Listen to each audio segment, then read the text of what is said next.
Puji Tuhan dan selamat hari Sabat. Sekali lagi kita berjumpa dan kita akan mempelajari atau membaca di dalam pelajaran sekolah Sabat kita untuk pelajaran kelima, yaitu 25 sampai 31 Julai, yaitu mengenai kesaksian yang diperkasakan oleh Roh.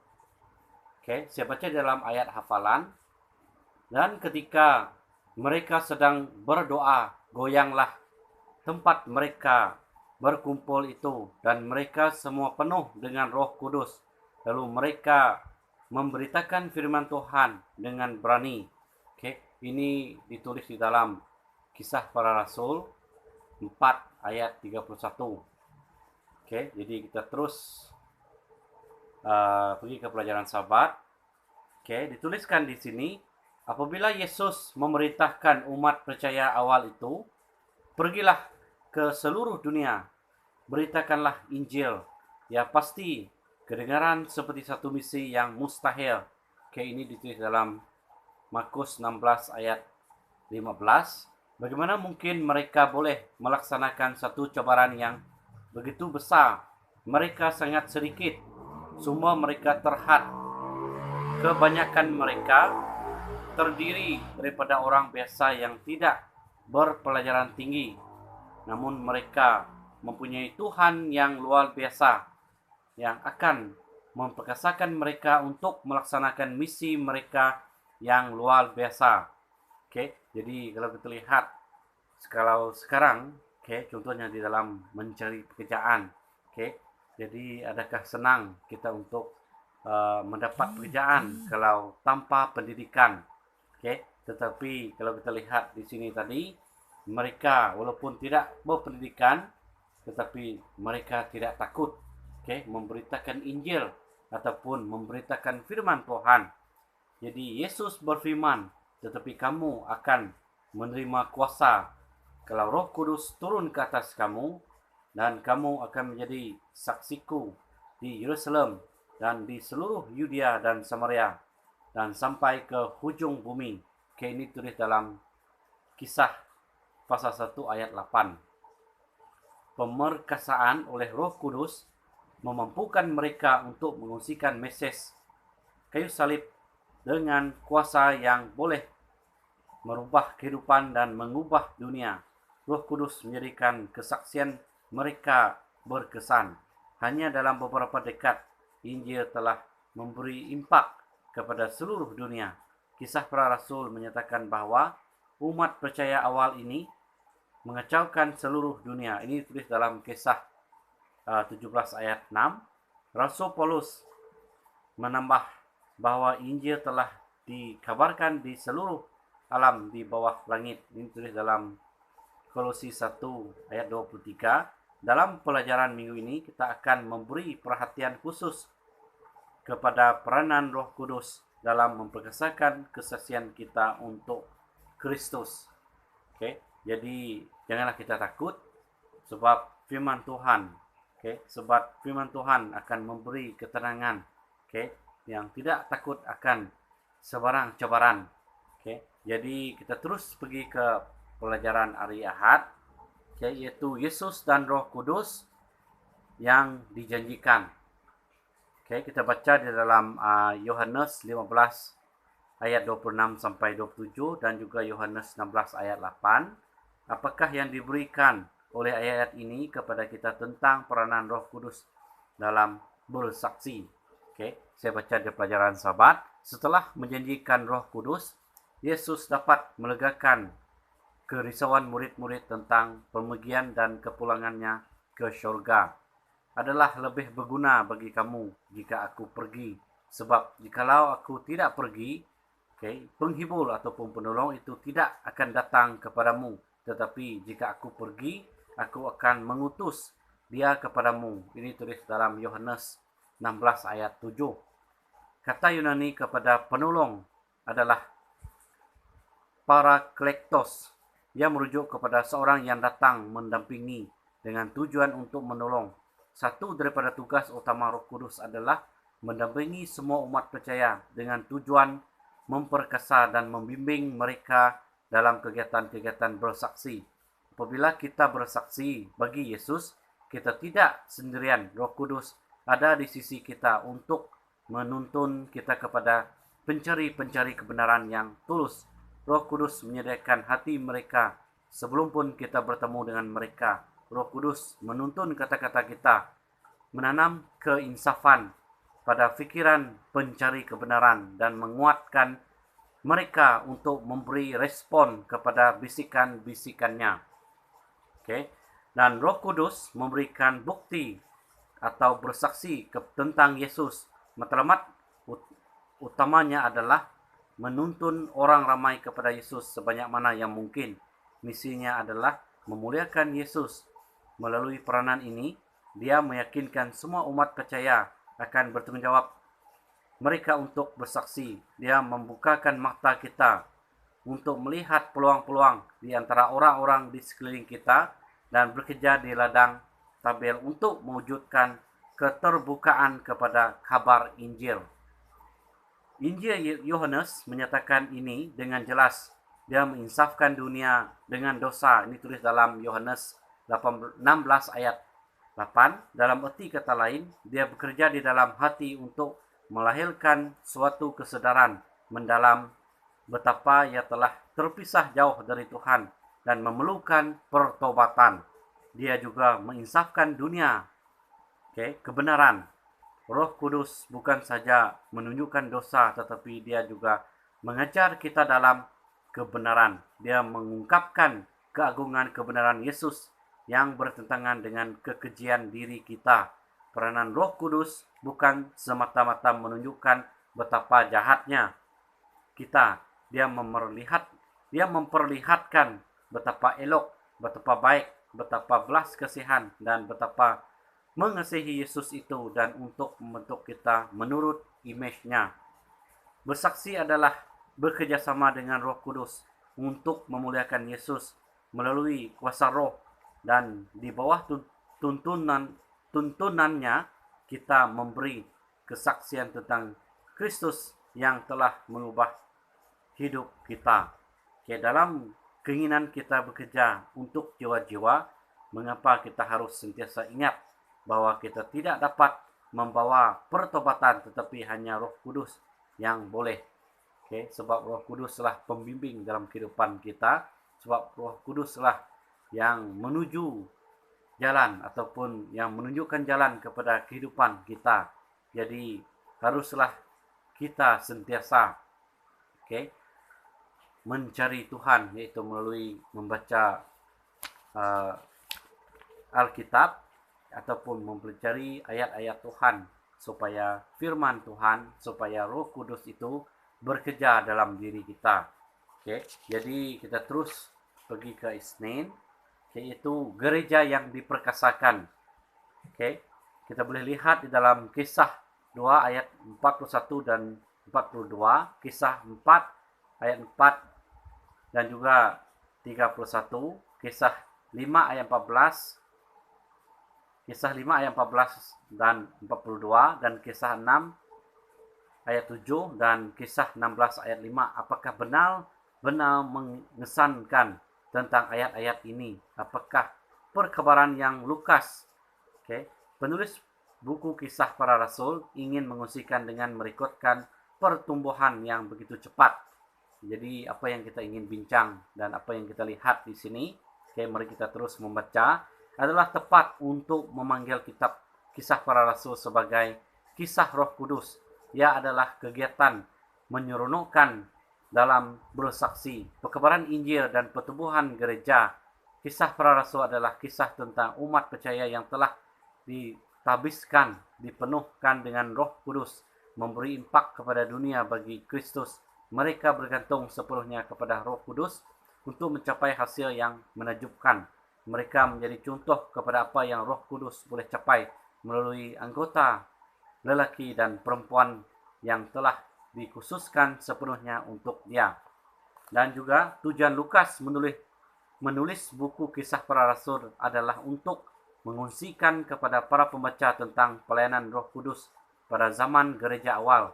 Perhatikan juga, dia tidak ragu-ragu menggunakan nombor untuk mengukur pergerakan roh pada bab yang pertama, yaitu dia mengira jumlah baptisan dalam Kisah Para Rasul 2 ayat 41. Dia menunjukkan fakta bahwa 3.000 orang telah dibaptiskan dalam sehari di sebuah tempat. Dalam Kisah Para Rasul 4 ayat 4, dia berbicara tentang 5.000 orang yang dibaptiskan. Kisah Para Rasul 5 ayat 14 menceritakan tentang sekumpulan orang yang datang kepada Yesus dan dibaptiskan. Sama ada individu seperti Lydia, seorang pengawal penjara Filipi, seorang hamba perempuan yang dirasuk roh jahat, maupun sida-sida berbangsa Ethiopia. Lukas mengambil tahu dan merekodkan pekerjaan Roh Kudus di dalam hati orang-orang ini. Perkara penting di sini adalah di sebalik bilangan yang besar itu adalah manusia, individu, masing-masing adalah anak Tuhan, dan Yesus mati di kayu salib untuk mereka. Ya, kita senang dengan bilangan yang besar, namun di akhirnya nanti bersaksi selalunya adalah usaha seorang dengan seorang. Bagi memudahkan pertumbuhan pesat gereja Perjanjian Baru, beberapa gereja baru diwujudkan. Satu daripada sebab mengapa gereja awal bertumbuh dengan pesat adalah karena gereja itu terus-terusan diperbaharui melalui penubuhan gereja-gereja baru. Betapa merupakan satu mesej yang penting untuk kita para dewasa ini. Di sini ada persoalan. Fokus utama gereja Perjanjian Baru adalah misi. Bagaimana kita boleh memastikan bahwa dasar kepada semua yang dilakukan di gereja setempat kita, misi selalu menjadi tumpuannya. Jadi apakah misi kita? Gereja yang diperkasakan ini adalah dalam diri kita. Dan begitu juga kumpulan ataupun community kita.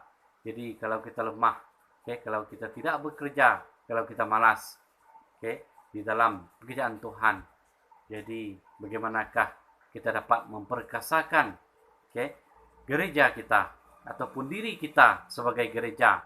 Kalau kita lemah, jadi bagaimanakah Roh Kudus itu dapat bekerja? Dan bagaimana pula kita dapat bersaksi? Kalau kita tidak menggunakan pengalaman yang ada di dalam kehidupan kita. Jadi haruslah pergunakan ataupun perkasakan gereja kita dan begitu juga diri kita untuk mengukuhkan iman kita, untuk merapatkan iman kita dengan Yesus Kristus, dan untuk memudahkan lagi pekerjaan Tuhan di dunia ini agar semua kita dapat selamat. Jadi kita terus pergi ke pelajaran hari Selasa, Roh Kudus dan bersaksi. Roh Kudus hadir di keseluruhan buku Kisah Para Rasul. Dia melayani melalui orang-orang percaya sementara mereka bersaksi bagi Tuhan mereka dalam pelbagai cara. Dia menguatkan mereka untuk menghadapi ujian dan cabaran ketika bersaksi di dalam budaya yang bersikap dingin. Dia membawa mereka kepada pencari kebenaran yang tulus. Dia menyediakan hati orang-orang di seluruh kota-kota sebelum pun orang percaya datang ke kota itu. Dia membukakan pintu kesempatan-kesempatan yang tidak pernah mereka impikan dan memperkasakan kata-kata dan tindakan-tindakan mereka. Ini kita boleh lihat di dalam Kisah bagi 7 ayat 55, Kisah pasal 8 29, Kisah 11 ayat 15, Kisah 15 ayat 28 dan 29, dan Kisah 16 ayat 6 sampai 10. Bagaimanakah Roh Kudus melayani pengikut-pengikut yang memberi kesaksian di dalam pengalaman-pengalaman yang dinyatakan dalam ayat-ayat Alkitab ini. Dalam kata lain, apakah berbagai perkara yang dilakukan oleh Roh Kudus di dalam situasi-situasi ini? Pelayanan Roh Kudus yang berbagai pada bab yang pertama begitu menakjubkan. Pengalaman-pengalaman yang disebut di atas hanyalah satu contoh daripada perkara-perkara yang dilakukan olehnya. Dia menguatkan Stefanus untuk bersaksi bagi Tuhan kepada sekumpulan manusia yang kejam dan tidak terkawal yang telah merejamnya dengan batu sehingga mati. Melalui mukjizat dia memimpin Filipus kepada seorang Ethiopia terpengaruh yang mencari kebenaran, yang membuka jalan ke benua Afrika untuk Injil. Dia memberikan kepastian kepada Petrus ketika umat percaya bukan Yahudi juga menerima curahan Roh Kudus. Dia membawa gereja kepada kesatuan pada saat-saat ia berada dalam ancaman perpecahan disebabkan oleh isu penyunatan, dan Petrus membuka seluruh benua Eropah kepada perkabaran Injil melalui Rasul Paulus. Roh Kudus giat bekerja di dalam gereja Perjanjian Baru, dan ia juga giat di dalam kehidupan gereja pada masa kini. Dia rindu memperkasakan kita, menguatkan kita, mengajar kita, menuntun kita, menyatukan kita, mengirimkan kita untuk menjalankan misi terpenting di dunia yang akan membawa orang-orang, sama ada laki-laki atau perempuan, kepada Yesus dan kebenarannya. Hal penting yang kita harus ingat adalah bahwa dia masih lagi aktif dan masih bekerja pada hari ini, sama seperti dia bekerja pada zaman rasul-rasul dan gereja awal.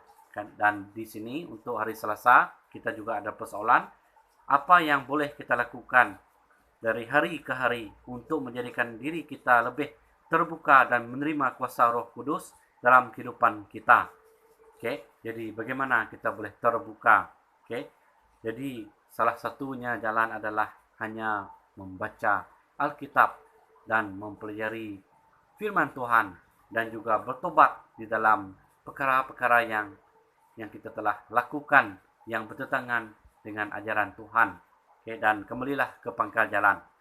Jadi apakah pilihan-pilihan tepat yang akan membolehkan dia bekerja dalam dan melalui kita? Jadi bagaimanakah Tuhan itu dapat bekerja melalui kita? Kita haruslah menggunakan talenta yang kita ada, dengan bakat yang kita ada. Jadi kita haruslah sebarkan, haruslah ceritakan, kongsikan kepada kawan-kawan kita, ibu bapa kita, sanak saudara kita, supaya mereka juga akan melakukan perkara yang sama dalam kehidupan mereka. Jadi haruslah kita bersaksi tentang kebaikan, tentang apa saja yang Tuhan berkati dalam kehidupan kita, agar mereka juga akan turut bersaksi tentang firman Tuhan. Jadi kita terus pergi ke hari Rabu, yaitu mengenai Roh Kudus, firman dan kesaksian. Firman Tuhan menjadi jantung kepada kesaksian gereja Perjanjian Baru. Sebahagian besar daripada khotbah Petrus pada hari Pentakosta ambil dari Perjanjian Lama untuk membuktikan bahwa Kristus adalah Mesias. Kesaksian Stefanus yang menghampiri kematiannya pada hari Pentakosta mengimbas kembali sejarah bangsa Israel dalam Perjanjian Lama. Petrus menunjukkan kepada firman yang dia suruh sampaikan kepada orang-orang Israel, ditulis dalam Kisah Para Rasul bagi 10 ayat 36, dan kemudian mengungsikan cerita tentang kebangkitan kepada Cornelius.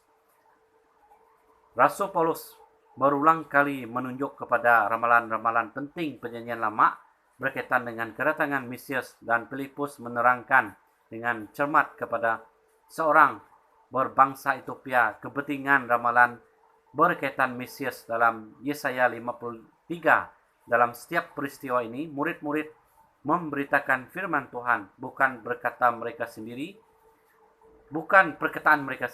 Firman yang diilham Roh itu menjadi dasar kepada keyakinan mereka.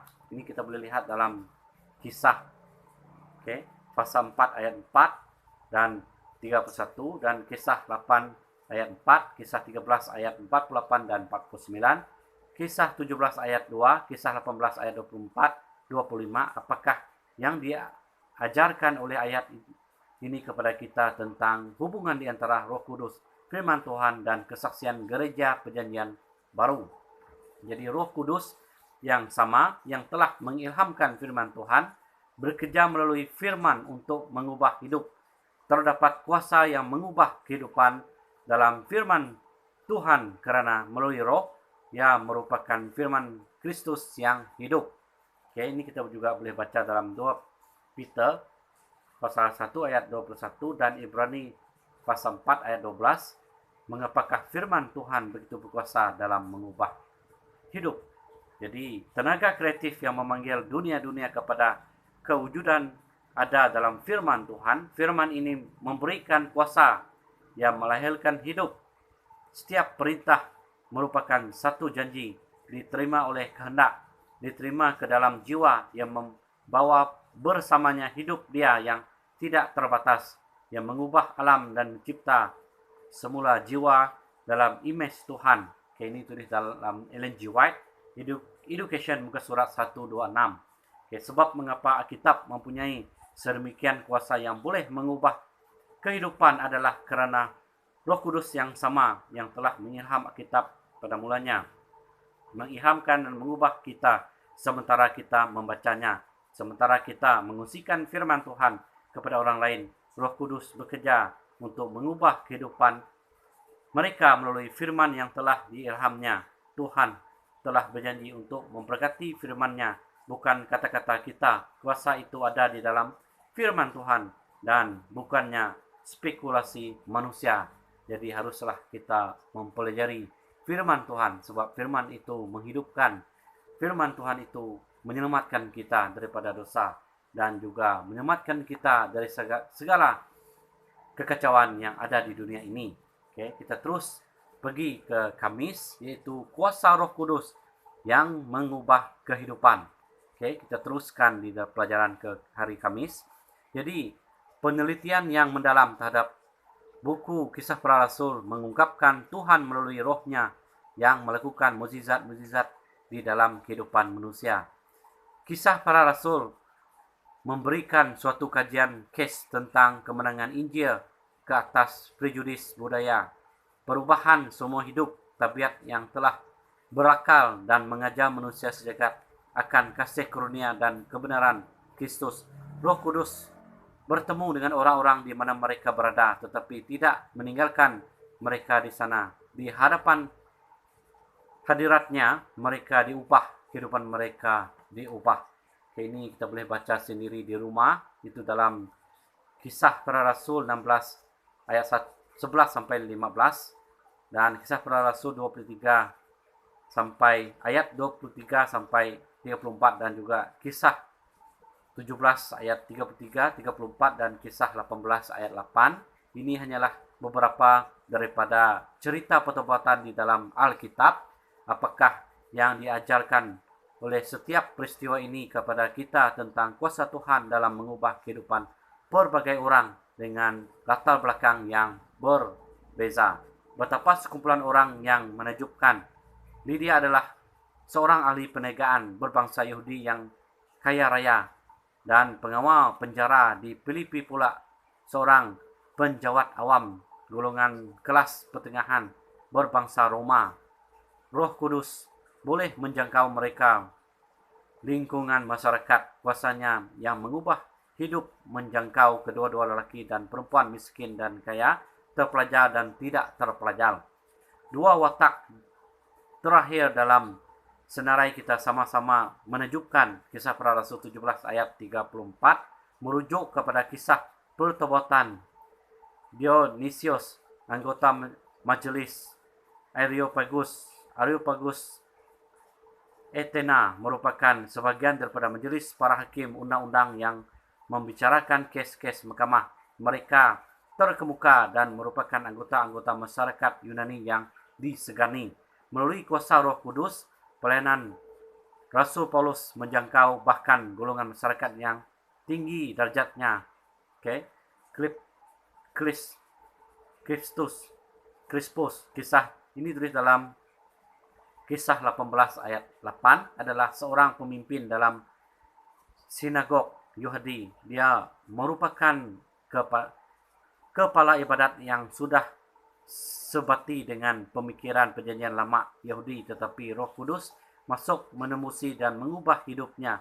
Kes-kes sejarah ini menunjukkan bahwa sementara kita bersaksi bagi Kristus dan mengungsikan firman-Nya kepada orang lain, Roh Kudus melakukan perkara-perkara luar biasa di dalam kehidupan orang-orang yang datang dari pelbagai latar belakang, budaya, pendidikan dan kepercayaan. Kita tidak boleh dan seharusnya tidak membuat andaian tentang siapa yang boleh dan siapa yang tidak boleh dijangkau. Tugas kita adalah bersaksi kepada sahaja, dan setiap orang yang dibawa ke dalam hidup kita, Tuhan akan melakukan yang selebihnya.